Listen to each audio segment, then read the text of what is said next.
تم تھے جو پہرا دے رہے تھے بدر کی شب محمد الرسول اللہ صلی اللہ علیہ وسلم کا، اور اللہ نے تمہیں منتخب کیا تھا محمد الرسول اللہ کی رفاقت کے لیے اثناء سفر ہجرت۔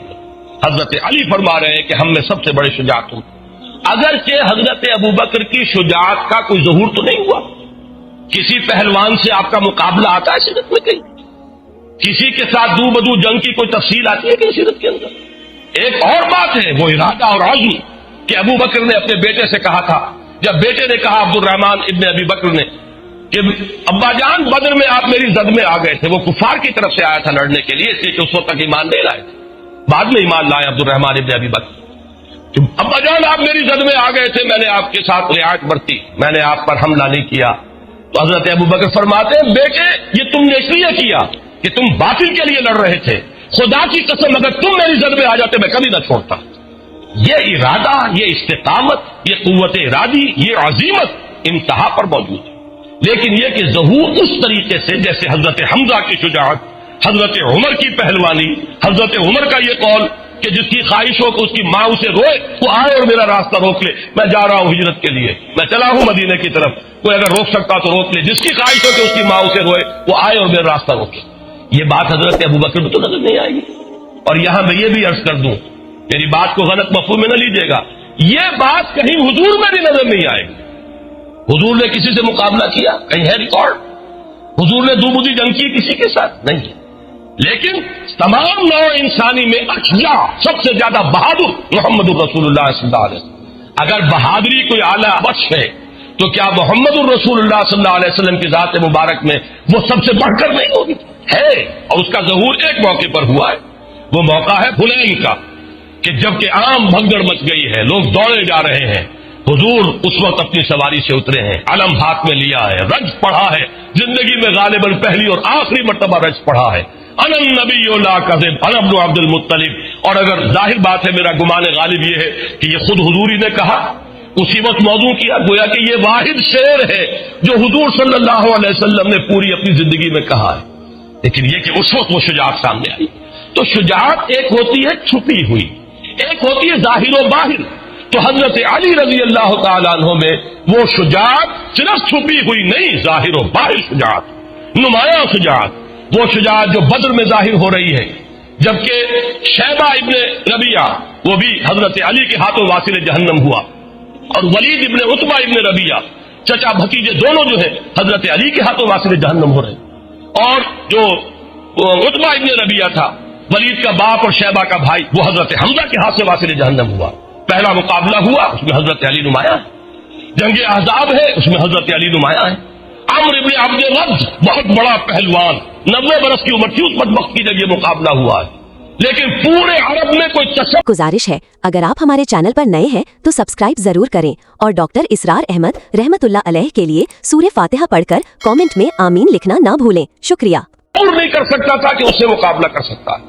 آپ نے پڑھا ہوگا، سنا ہوگا وہ واقعہ کہ جب وہ مبارزت کے لیے آیا ہے کہ ہے کوئی جو میرا مقابلہ کرے، اور ظاہر بات ہے کہ اس وقت جو ہے ایک دفعہ سناٹا طاری ہو گیا، حضرت علی آگے بڑھے کہ میں مقابلہ کروں گا، وہ ہنسا، تم میرا مقابلہ کرنے آئے ہو، نام کیا ہے؟ وہ جو بھی استہزاء کا انداز ہوتا ہے۔ پھر اس نے کہا کہ میری یہ عادت نہیں ہے کہ میں جب بھی کسی سے مقابلہ ہوتا ہے اس کی 3 خواہشات میں سے ایک ضرور پوری کرتا ہوں، ذرا کہو تمہاری کیا خواہش ہے؟ حضرت علی نے فرمایا میری خواہش اولین یہ ہے کہ تم ایمان لے آؤ۔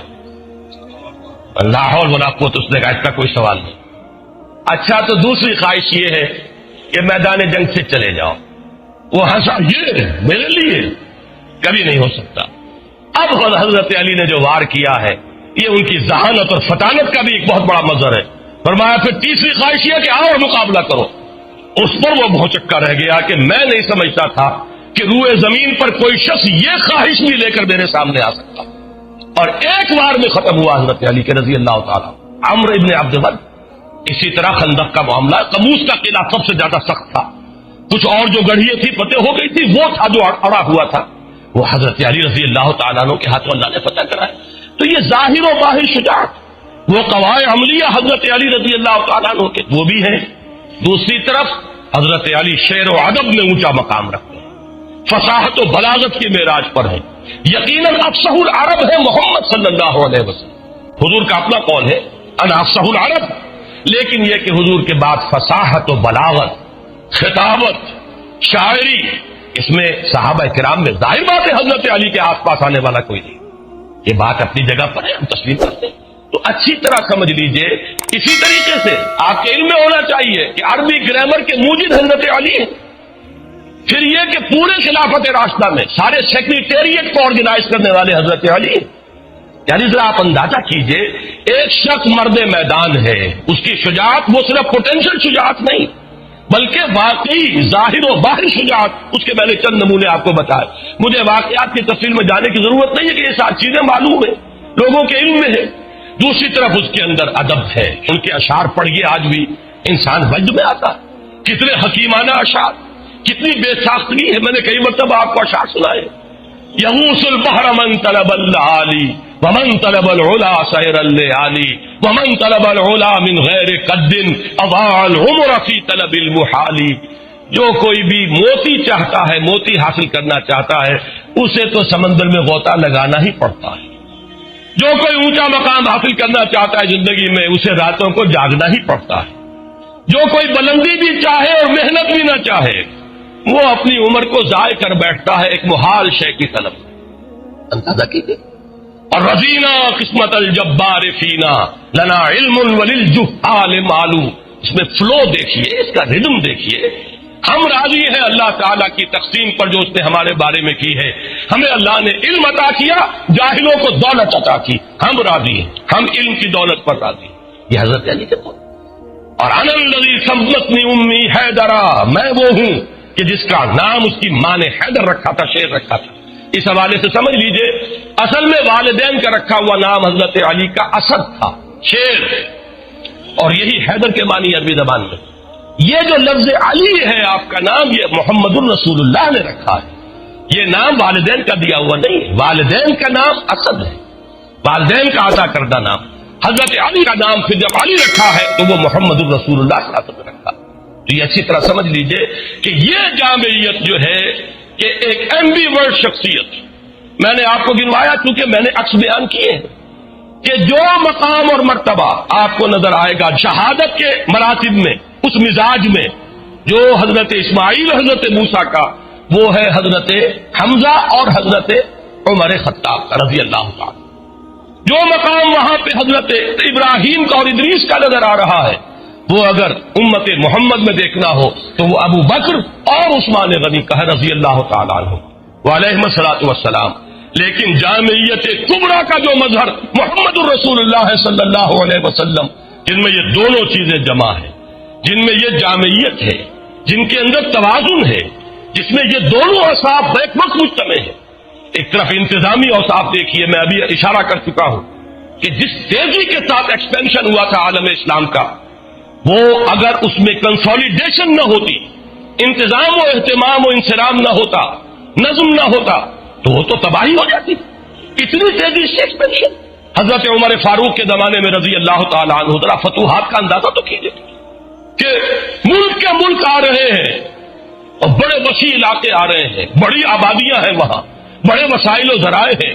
وہ جس کو فرٹائل کریسنٹ کہا جاتا ہے عالم عرب کا، وہ پورا کا پورا فتح ہو چکا ہے۔ اس میں اگر انتظام نہ ہوتا، بندوبست نہ ہوتا، یہ ساری چیزیں جو ہے کسی نظم کے اندر نہ آتی تو بہت بڑی ہلاکت پیدا ہو جاتی۔ میں لفظ ہلاکت استعمال کر رہا ہوں اس لیے کہ یہ لفظ حضرت عمر نے استعمال کیا رضی اللہ تعالیٰ عنہ۔ حضرت عمر کے یہ الفاظ لولا علی لہلک عمر، اگر علی نہ ہوتے تو عمر ہلاک ہو جاتا۔ کیوں؟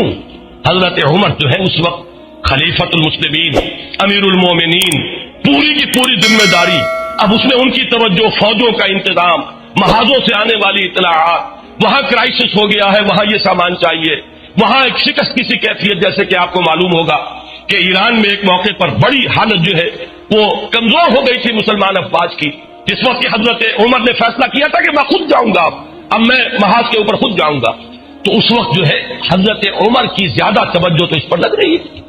اگر اس کے ساتھ انتظامات نہ ہو، اہتمام نہ ہو، نظم نہ ہو، قائم نہ کیا جائے تو واقعہ یہ ہے کہ جس کو آپ کہتے ہیں آگے دوڑ پیچھے چوڑ، آگے تو بڑھتے جا رہے ہیں، پیچھے معاملہ جو ہے خراب ہوتا چلا جا رہا ہے، یہ ہوتا۔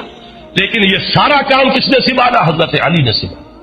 یوں سمجھیے کہ اس پورے دور میں حضرت ابو بکر، حضرت عمر اور حضرت عثمان کا بھی ایک حصہ جو ہے دور خلافت کا، اس میں حکومت کا انتظام، پورا سیکریٹریٹ، تمام محکمے بنانے، کوئی سی محکمے کا تصور ہی نہیں تھا، سارے محکمے ایجاد کیے ہیں حضرت علی نے، سارے دیوان مرتب کیے حضرت علی نے۔ گویا کہ آج کے زمانے میں آپ کہیے چیف سیکریٹری کہیے یا جو بھی اس کو نام دے، وہ کون تھے؟ وہ حضرت علی تھے رضی اللہ، اور پورا انتظام ان کے اپنے ذہن سے نکلا ہوا ہے۔ تو ایک طرف ایک شخص مرد میدان ہونے میں وہ ہو، میدان بدر یاد کیجئے، غزوہ احزاب یاد کیجئے، غزوہ خندق یاد کیجئے، 3-4 موٹی موٹی چیزیں بھی جو ہے وہ کافی ہو جائیں گی۔ دوسری طرف آپ کی فصاحت و بلاغت، میں ابھی اس کا ذکر نہیں کر رہا اس لیے کہ وہ ذرا مختلف ہی مسئلہ ہے۔ اہل حدیث حضرات اور ہمارے محدثین جو ہے، جو تصوف کے ان سلاسل کو تسلیم نہیں کرتے، وہ ان چیزوں کو نہیں مانتے، لیکن جو لوگ کے تصوف کے قائل ہیں، ان سلاسل کو مانتے ہیں، تو آپ کو معلوم ہے کہ 3 سلسلے جو ہیں صوفیہ کے ان سلاسل اربعہ میں سے، وہ شروع ہوتے حضرت علی کے ساتھ سے رضی اللہ تعالیٰ۔ ایک طرف باطنی کیفیات کا وہ عالم، ایک طرف علمی صلاحیتوں کا وہ عالم، انا مدینۃ العلم وعلی بابھا، کہ میں علم کا شہر ہوں اور علی اس کا دروازہ رضی اللہ تعالی عنہ صلی اللہ علیہ وسلم۔ دوسری طرف مرد میدان ہونے کی یہ کیفیت، تو یہ جامعیت، منتظم ہونے کا یہ معاملہ جو میں نے آپ کو بتایا کہ حضرت عمر فرما رہے کہ لولا علی لہلک عمر، یہ جو ہے در حقیقت ایمبی ورٹ ہونے کے اعتبار سے، جس میں صدیقین اور شہداء دونوں کے اوصاف جمع ہو گئے ہوں، اس میں یقیناً ایک عظیم ترین شخصیت جو ہے وہ حضرت علی کی ہے رضی اللہ تعالیٰ۔ ایک اور پہلو سے میری بات سمجھ لیجئے، یہ بھی عرض کر دوں، یہ بھی صرف ٹانکتے جائیے۔ حضرت علی تمام غزوات میں شریک رہے سوائے تبوک کے۔ تبوک میں حضور نے انہیں مدینے میں چھوڑا اپنے نائب کی حیثیت سے، اور جب انہوں نے شکوہ کیا، ان کے تو مزاج سے یہ چیز بڑی تھی کہ لوگ جائیں اور داد شجاعت دیں میدان جنگ میں، اور میں یہاں عورتوں کے ساتھ پیچھے بیٹھ جاؤں۔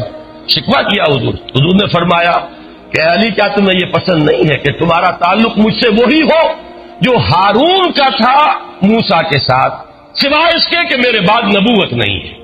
یعنی حضرت موسیٰ کے نائب کی حیثیت سے حضرت ہارون تھے تو وہ بھی نبی اور رسول تھے، لیکن تم میری جگہ ہو تو میرے ساتھ اسی مقام پر، لیکن نبوت اور رسالت بہرحال اس کا دروازہ مجھ پر بند ہو چکا ہے۔ لیکن یہی کام کیا حضرت عمر نے رضی اللہ تعالیٰ عنہ۔ بیت المقدس جب گئے ہیں، جس کا ذکر میں بارہا کر چکا ہوں، وہ چارج لینے کے لیے بیت المقدس کا، تو کس کو نائب بنایا تھا؟ حضرت علی کو رضی اللہ تعالیٰ۔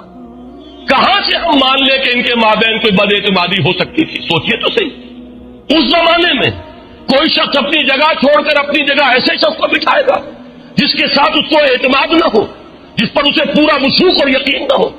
لیکن یہ کہ حضرت علی کو 2 مرتبہ حضرت عمر نے اپنا جانشین بنایا، جیسے کہ محمد الرسول اللہ نے بنایا، اور میں سمجھتا ہوں کہ یہ بھی عمر فاروق کا اسوہ محمدی پر عمل ہے صلی اللہ علیہ وسلم، کہ اگر حضور نے غزوہ تبوک کے موقع پر اگر حضرت علی کو مدینے کے اندر بٹھایا تھا نائب کی حیثیت سے، تو کیسے ممکن ہے کہ عمر بن الخطاب رضی اللہ تعالی عنہ وہ حضور کے اس اسوے پر عمل نہ کرے؟ بیت المقدس کا سفر تبوک سے بھی کہیں آگے، یروشلم جا رہے تھے حضرت عمر، اور کتنا رہا ہوگا مدینے سے آپ کی غیر حاضری کا معاملہ۔ یہ آج کل کا معاملہ تو نہیں تھا، تیز رفتار سواریاں نہیں تھی، اس عرصے میں تو اگر کسی کے دل میں کوئی اور بات ہوتی تو اس کے لیے پورا موقع تھا کہ تختہ الٹ دیتا، لیکن نہیں، معاذ اللہ، یہ سب ہم ان کہانیوں کو ماننے کے لیے تیار نہیں، ہم ان چیزوں کو تسلیم کرنے کو تیار نہیں۔ یہ مربوط تھے، یہ ایک بنیاد مرصوص تھے۔ یہ صحیح ہے کہ حضرت علی رضی اللہ تعالی عنہ کو حضرت ابو بکر سے بعض چیزوں میں شکایت رہی ہے، اور اس شکایت کے لیے ان کے پاس بات بھی بنیادی طور پر صحیح تھی۔ ایک شکایت یہ تھی کہ خلافت کا فیصلہ کر لیا گیا، درحال کہ ہم شریک نہیں تھے، ہم تو حضور کی تدفین میں رہے اور یہاں فیصلہ ہو گیا۔ لیکن یہ فیصلہ کیوں ہو گیا؟ حضرت عمر یا حضرت ابو بکر نے نہیں کیا۔ جب انصار جمع ہو گئے سقیفہ بنی سعدہ میں، اور خبر یہ آئی کہ وہ تو طے کر رہے ہیں معاملہ، اور اگر ایک مرتبہ وہ فیصلہ ہو جاتا پھر آپ کو معلوم ہے کہ خون کی ندیاں بھی بہہ جاتی، تو غلط فیصلہ جو ہے اس کو صحیح کرانا ممکن نہ ہوتا۔ یہ کرائسس جو ہے اس وجہ سے پیدا ہو گیا۔ حضرت ابو بکر کے ناخن تدبیر نے اس کرائسس کو حل کر دیا، امت مسلمہ کو بچا لیا ایک بہت بڑے فتنے سے۔ لیکن انہیں اگر شکایت نہیں ہے تو شکایت کے لیے بنیاد ہے۔ یا حضرت فاطمہ رضی اللہ تعالی عنہ، وہ چونکہ اس بات کی قائل تھی کہ باغ صدق مجھے ملنا چاہیے وراثت میں، حضرت ابوبکر رضی اللہ تعالیٰ عنہ کے سامنے حضور کا یہ قول تھا کہ نحن معاشر الانبیاء لا نرث ولا نورث، تو انہوں نے ان کی یہ خواہش پوری نہیں کی، تو شکوہ ایک رنج سا رہا۔ یہ حقائق ہے انسانوں کے اندر بھی، وہ باہمی کسی وقت رنجش کا پیدا ہو جانا یہ کوئی بڑی دستیاس نہیں ہے۔ چنانچہ سورہ ہجر کی ایک آیت ہے کہ ہم جب اہل جنت کو جنت میں داخل کریں گے، جنتیوں کو، تو الفاظ آتے ہیں وَنَزَعْنَا مَا فِي صُدُورِهِم مِّن غِلٍّ إِخْوَانًا عَلَىٰ سُرُرٍ مُتَقَابِلِينَ، ہم ان کے دلوں میں جو بھی کوئی رنجشیں ہوں گی وہ نکال لیں گے، اور پھر جنت میں وہ بیٹھے ہوں گے آمنے سامنے ایک دوسرے سے کہ بھائی بن کر، کوئی رنجش جن میں تھی بھی، دنیا میں تھی بھی، تو نکل چکی ہوگی۔ اور حضرت علی کا قول ہماری تفاسیر میں منقول ہے کہ حضرت علی نے فرمایا یہ آیت میرے اور معاویہ کے بارے میں نازل ہوئی ہے کہ ہمارے دلوں میں اگر کوئی ایک دوسرے کی طرف سے میل آ گیا ہے، اللہ تعالی ہمیں جنت میں داخل کرتے ہوئے وہ بھی قدورت جو ہے وہ میل جو ہے کو نکال دے۔ تو ہمارا نقشہ تو صحابہ کرام کا یہ ہے کہ یہ ایک بنیاد مرصوص تھے، وقتی طور پر انسانوں کے اندر کوئی شکوہ شکایت پیدا ہو جانا یہ تو چیز وہ ہے جس کو ہم مان لیں گے، لیکن کوئی مستقل قدورت، کوئی بغض معاذ اللہ، کوئی دشمنی ایک دوسرے سے، اس کا ہم تصور نہیں کر سکتے۔ لہذا یہی وجہ ہے کہ حضرت علی رضی اللہ تعالیٰ عنہ کو 2 مرتبہ حضرت عمر نے اپنا جانشین بنایا۔ جب حج پر گئے ہیں تو حضرت علی کو جانشین بنا کر گئے، انچارج بنا کر گئے ہیں، جب گئے ہیں یروشلم تو بھی حضرت علی کو یہاں پہ نمائندہ بنایا۔ اور ایک بات اور نوٹ کیجئے کہ حضرت علی رضی اللہ تعالیٰ عنہ کی صاحبزادی ام کلثوم حضرت عمر کے نکاح میں آئی۔ یہ کوئی ہونے والی بات تھی اگر باہمی محبت نہ ہوتی؟ یہ کوئی ہونے والی بات تھی اگر باہمی اعتماد اور باہم شیر و شکر نہ ہوتے؟ اگر شکایت بھی تھی تو میں عرض کر چکا ہوں وہ حضرت ابوبکر سے تھی۔ اگر شکایت کوئی تھوڑی دیر کے لیے رہی بھی ہے، کوئی شکوہ، حضرت عمر سے تو کسی شکوے کا ہمارے پاس تو ریکارڈ موجود نہیں ہے کہ کس بنیاد پر کوئی شکوہ ہو۔ تو یہ جو ایک بنیاد مرصوص رہے ہیں، بلکہ جب میں نے ابھی ذکر کیا تھا کہ جب ایران کے محاذ پر ایک دفعہ ذرا کریٹیکل سچویشن پیدا ہوئی ہے اور حضرت عمر نے فیصلہ کیا کہ اب میں جاؤں گا وہاں محاذ پر، تو حضرت علی نے روکا اور یہ فرمایا کہ چکی اسی وقت تک پیستی ہے جب تک کہ وہ اپنی کلی جو ہے اس کے اوپر قائم رہے۔ آپ کا مقام اس چکی کے اس کلی کا ہے۔ یہ امت مسلمہ کی چکی چلے گی اگر آپ اپنی جگہ پر قائم رہیں گے، اگر وہ کلی اپنی جگہ سے ہٹ گئی تو چکی چلے گی کیسے؟ لہذا آپ نہ جائیں، ان کو مجبور کیا کہ آپ یہیں پر رہیں، یہیں سے بیٹھ کر انتظام کریں، اور حضرت عمر رضی اللہ تعالیٰ عنہ نے حضرت علی کے اس مشورے کو قبول کیا اور اپنے ارادے کو فسخ کر دیا۔ ہمارا نقشہ یہ ہے، اور میں جو بات آج بتانا چاہتا تھا وہ یہ ہے کہ اہل سنت کے ہاں بھی حضرت علی کا مقام بہت بلند ہے، بہت بلند ہے، بہت بلند ہے۔ وہ لوگ اہل سنت کے دائرے سے خارج ہیں کہ جو حضرت علی رضی اللہ تعالیٰ عنہ پر کسی طرح کا زبان تان جو ہے دراز کرتے ہیں، کسی طرح سے ان کی نیت کے اوپر حملہ کرتے ہیں، کسی طرح سے کوئی اس طرح کی جو ان کے مقام بلند سے فروتر بات ہے کوئی ان کی طرف منسوخ کرتے ہیں، میرے نزدیک وہ اہل سنت سے خارج، وہ ناسبی ہوں گے یا کوئی خارجیوں کی کوئی نسل ہے جو چلی آ رہی ہو ہمارے اندر، لیکن بہرحال اہل سنت کے ہاں یہ جان لیجئے یہ ہمارا مجمع عقیدہ ہے، تمام نسل انسانی میں بلند ترین تو انبیاء اور رسول ہیں، وہ تو سب سے اونچا ہے، اس کے بعد امت کے اندر سب سے افضل پوری دنیا کے اندر، امت میں نہیں پوری نسل انسانی میں بحیثیت جماعت وہ صحابہ ہے محمد الرسول اللہ، تمام رسولوں میں افضل محمد الرسول اللہ صلی اللہ علیہ وسلم۔ کسی مسلمان کو کسی مکتب فکر سے تعلق رکھتا ہو اس میں شک و شبہ نہیں ہو سکتا۔ اور پھر غیر نبی جتنی بھی نسل آدم ہے، از آدم تا ایدم، بلکہ تا قیام قیامت، اس میں افضل ترین بحیثیت مجموعی وہ صحابہ ہے محمد الرسول اللہ۔ ان صحابہ میں چوٹی پر ہیں یہ 4 افراد، ان میں ہمارے نزدیک ترتیب فضیلت ترتیب خلافت کے ساتھ ہے۔ افضل حضرت ابوبکر، نمبر 2 حضرت عمر، نمبر 3 حضرت عثمان، نمبر 4 حضرت علی۔ لیکن گویا کہ بقیہ تمام صحابہ سے تو افضل ہم مانتے ہیں حضرت علی کو۔ اب اگر کوئی شخص حضرت علی کی سیرت کو داغدار کر دے، آپ سوچئے تو نتیجہ کہاں گیا؟ بقیہ تمام صحابہ سے تو افضل ہے سب کے نزدیک. اگر ایکسیپشن ہوتی ہے اہل سنت کے نزدیک تو 3 ہی فرد رہ گئے نا، حضرت ابوبکر، حضرت عمر، حضرت عثمان. بقیہ تمام صحابہ سے، تمام صلحاء امت سے، تمام اولیاء اللہ سے، تمام ائمہ دین سے، تمام محدثین سے، تمام فقہا سے افضل ترین کون ہے؟ حضرت علی. لہذا زبان کو بہت سوچ سمجھ کر کھولنا چاہیے.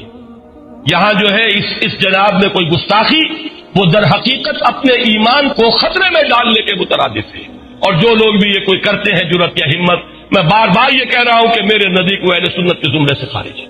ایک بات آپ اچھی طرح سمجھ لیجیے البتہ، اور وہ یہ ہے کہ صحابہ کرام کی 3 نسلیں ذہن میں رکھیے. عام طور پر ہمارے ہاں 2 الفاظ استعمال ہوتے ہیں، کبار صحابہ، صغار صحابہ. کبار صحابہ بڑی عمر کے صحابہ، صغار صحابہ چھوٹی عمر کے، حضرت حسن، حضرت حسین. یہ حضور کی زندگی میں 5 سال 7 سال یہی عمریں تھی نا. حضرت عبداللہ ابن زبیر 8 سال 9 سال. یہ نسل ہے، انہیں ہم کہتے ہیں صغار صحابہ. صحابی تو ہے، حضور کی گود میں پلے ہیں، حضور کے شانہ مبارک پر بیٹھے ہیں، حضور کی حیات طیبہ میں ہیں، موجود ہیں، صحبت سے فیض یاب و صحابی تو ہے. لیکن یہ کہ صغار صحابہ کے بارے صاحب، میں ذرا آج بات کو واضح کرنے کے لیے ایک درمیانی نسل کی طرف بھی اشارہ کر رہا ہوں. یہ 3 نسلوں میں سمجھیے. صحابہ کرام کی ایک نسل وہ ہے جو حضور صلی اللہ علیہ وسلم کے تقریباً ہم عمر ہیں. 5 سال ادھر یا 5 سال ادھر، 10 سال کے چھوٹ بڑائی، 12 سال 13 سال، کتنا فرق ہوتا ہے. دوستوں میں بھی ہوتا ہے، احباب میں بھی ہوتا ہے، ساتھیوں میں بھی ہوتا ہے. ایک نسل وہ ہے. ایک نسل وہ ہے کہ جو اس سے نیچے ہے، جس کا کہ حضور سے عمر کا فرق جو ہے 30 سال 35 سال. ایک تیسری عمر وہ ہے، تیسری نسل وہ ہے جس کا عمر کے اعتبار سے حضور سے فصل جو ہے وہ 52 سال 55 سال کا. نوٹ کر رہے ہیں آپ میری بات کو؟ 3 نسلیں ہو گئی کہ نہیں؟ عام طور پر ایک نسل بھی آج کل سمجھی جاتی ہے، 20 برس جو ہے اس کے اندر نسل بیتتی ہے. آپ اگر اپنی 4 پیڑھیاں گنیں گے تو وہ تقریباً 80 یا 100 برس کے اندر 4 پیڑھیاں جو ہے 4 نسلیں گزر جاتی. یہی ذرا تصور رکھیے.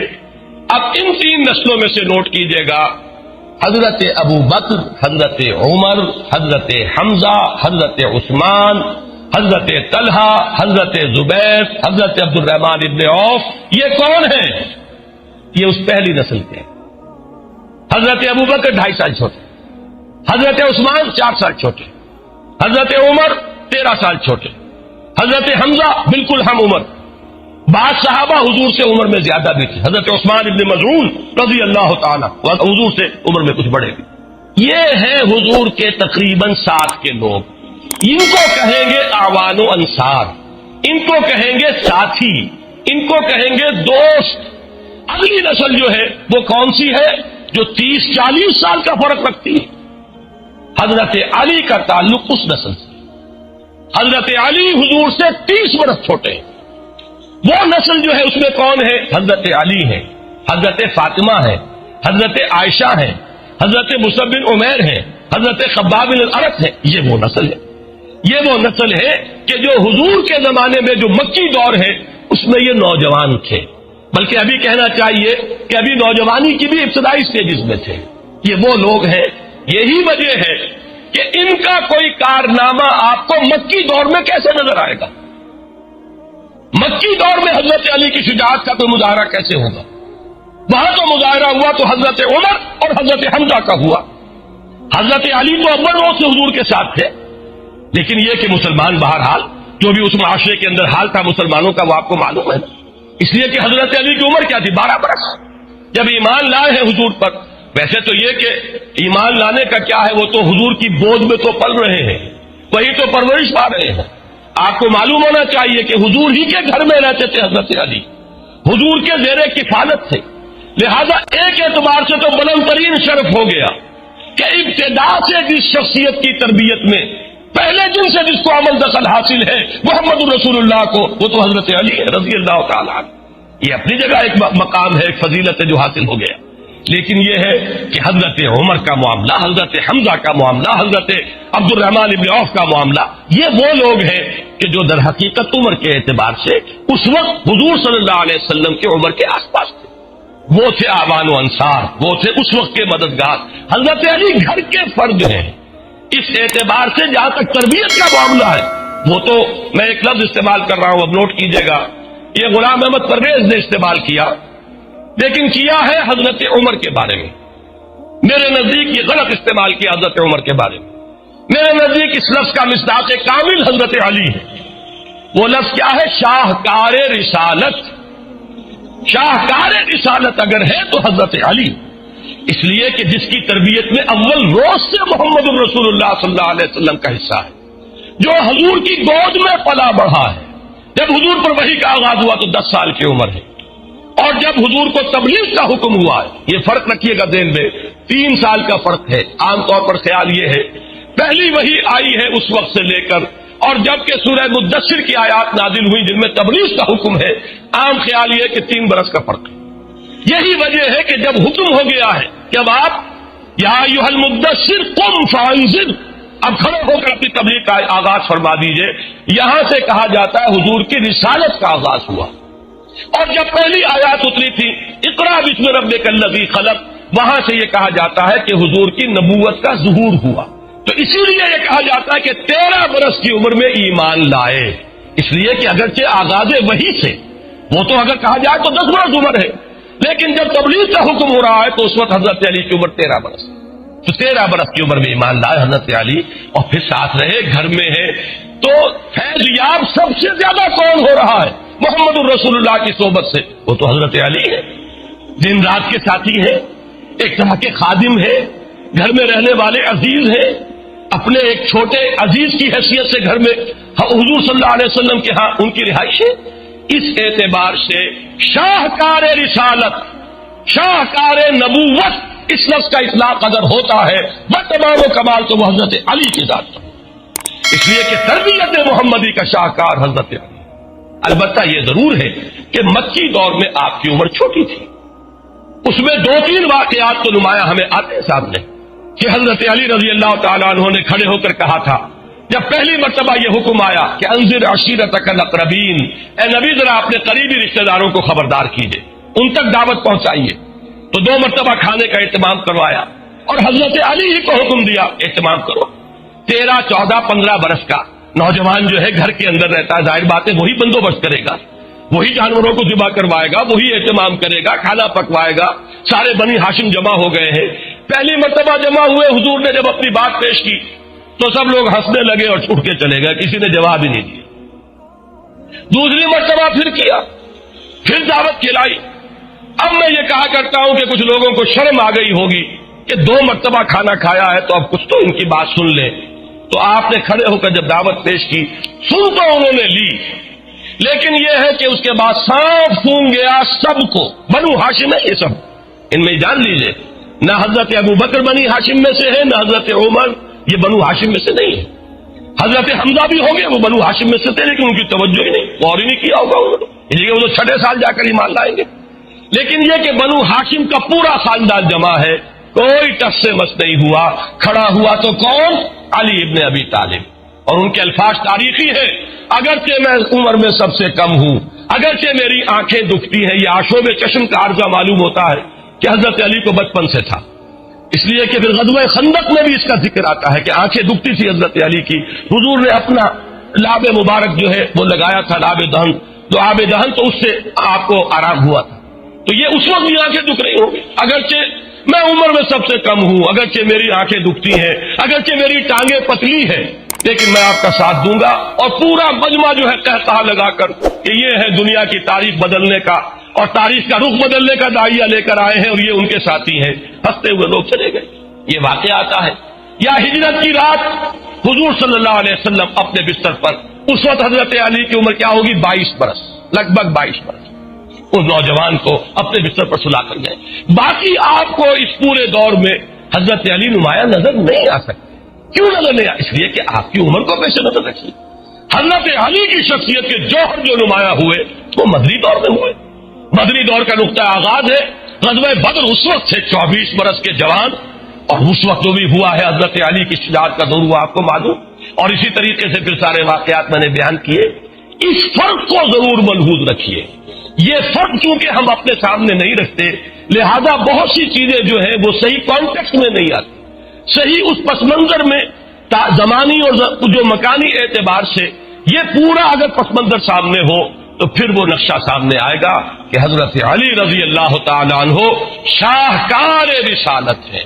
حضور کی تربیت، حضور کا تزکیہ، حضور کی تعلیم، اس سب کا سب سے بڑا مظہر صحابہ میں وہ حضرت علی. پروڈکٹ اگر دیکھنا ہو حضور کی تعلیم و تربیت کا تو اس کا سب سے نمایاں کون مظہر ہوں گے؟ حضرت علی ہوں. البتہ جو مقام ان ساتھیوں کا ہے جو اول روز سے آپ کے ساتھ ہیں، جو تبلیغ میں اول روز سے شریک ہو گئے ہیں کہ حضرت ابو بکر ایمان لاتے ہی اب وہ تبلیغ میں لگ گئے ہیں، اور عشرہ مبشرہ میں سے 6 صحابہ وہ ہیں جو ابو بکر کی دعوت و تبلیغ سے حضور صلی اللہ علیہ وسلم کے دامن سے آ کر واپس آئے. انہی میں حضرت عثمان غنی ہے، انہی میں طلحہ ہے، انہی میں زبیر ہے، انہی میں عبد الرحمن ابن عوف ہے، انہی میں وہ سعید ابن زید ہے، حضرت عمر کے بہنوئی حضرت سعید ابن زید. یہ سب کون ہے؟ یہ جو سب سے چوٹی کے گھرانوں کے لوگ ہیں قریش کے، وہ سب در حقیقت ابو بکر کی تعلیم اور تبلیغ سے ایمان لائے. تو یہ ہے ہر ایک کا اپنا مقام، اپنا درجہ، اپنی حیثیت، اپنی جگہ پر ان کو رکھ کر اگر دیکھا جائے تو بات سمجھ میں آ جائے گی. آخری بات اور عرض کرنا چاہتا ہوں، حضرت علی رضی اللہ تعالی عنہ یہ ماننا پڑتا ہے تاریخی اعتبار سے کہ دور خلافت کے اعتبار سے، نوٹ کیجئے گا میری بات، بظاہر فتنے پر قابو نہیں پا سکے، باہمی خانہ جنگی رہی، اختلاف رہا، امت مجتمع نہیں ہو سکی، تفرقہ جاری رہا، بڑی بڑی جنگیں ہوئی، جنگ جمل، جنگ صفین، جنگ نہروان کا ذکر میں کر چکا ہوں. جمل میں ایک طرف عائشہ، طلحہ اور زبیر ہیں، دوسری طرف حضرت علی رضی اللہ تعالی عنہ. تو یہ بڑے بڑے فتنے جو ہے اس دور میں ہوئے، لیکن اچھی طرح سمجھ لیجئے، معاذ اللہ ثم معاذ اللہ ثم معاذ اللہ، اس کا کوئی الزام حضرت علی کی ذات پر نہیں. اگر کسی کا یہ خیال ہے کہ یہ ان کی کوتاہی تھی یا ان کی یوں عدم صلاحیت تھی یا ان کے اندر صلاحیت کی کمی تھی تو یہ در حقیقت وہ تاریخ کو نہیں جانتا، وہ حقائق کو نہیں جانتا. یہودی سازش در حقیقت عبداللہ ابن سبا کی اتنی زوردار تھی، اتنی گمبھیر تھی، اس قدر سازشی ذہن تو یہودیوں کا آج بھی دنیا کے اندر پرووربیل ہے، ضرب المثل ہے کہ یہودی ذہن جو ہے سازش کے پیدا کرنے کے اندر جس قدر درخیز ہے، دنیا کی تاریخ میں اس کی مثال نہیں. ایسی سازش تھی، اس طرح کے کانٹے بو دیے گئے تھے. اب یہ اللہ کی طرف سے ہے کہ حضرت علی کو اس وقت حکومت ہاتھ میں ملی ہے، اس وقت یہ بوجھ خلافت کا آیا ہے جبکہ پورا جنگل جو ہے عظیم فتنے سے بھر چکا. اگر کہیں معاملہ ہوتا اس کے برعکس، اب میں یہ کہتا ہوں اس وقت حضرت عمر بھی ہوتے، حالانکہ بہت سے لوگ کہتے ہیں کہ اس وقت ضرورت تھی حضرت عمر کے آئرن ہینڈ کی. میں کہتا ہوں حضرت عمر بھی جہاں تک میں سمجھتا ہوں اللہ عالم کامیاب نہیں ہو سکتے. اور اگر کہیں حضرت علی کو خلافت پہلے مل گئی ہوتی تو جو ان کی شخصیت کا ظہور ہوتا وہ بہت مختلف ہوتا اس سے کہ جو اس وقت ہوا ہے جبکہ فتنے نے پورے عالم اسلام کو اپنی گرفت میں لے لیا. یہ چند باتیں تھی جو میں عرض کرنا چاہتا تھا. اگر میری زبان سے کوئی لفظ غلط نکل گیا ہو میں اللہ تعالیٰ سے بھی معافی چاہتا ہوں اور دعا کرتا ہوں کہ وہ اسے آپ کے حافظے سے بھی محو کر دے. لیکن میں یہ چاہتا ہوں کہ اہل سنت کے ہاں جو مقام ہے حضرت علی رضی اللہ تعالیٰ عنہ کا، اس کو آپ پوری طرح اچھی طرح سمجھ لیں. ہماری فضا میں بہت گند ہے، طرح طرح کے غبار ہیں، طرح طرح کے لوگوں نے شوشے چھوڑے ہوئے ہیں. ان کو ہٹا کر اس پورے گرد و غبار کو صاف کر کے یہ جو حضور کے اہم ترین ساتھی ہیں، امت کے جو چوٹی کے افراد ہیں، ان کے بارے میں صحیح صورتحال جو ہے وہ ہمارے ذہنوں میں ہونی چاہیے. اقول قولی ھذا واستغفر اللہ لی ولکم ولسائر المسلمین والمسلمات. اگر آپ کو ہماری ویڈیو اچھی لگی ہو تو ہمارے چینل کو سبسکرائب ضرور کریں. ڈاکٹر اسرار احمد رحمت اللہ علیہ کی وفات کے لیے سورہ فاتحہ پڑھ کر کامنٹ میں آمین لکھیں. شکریہ.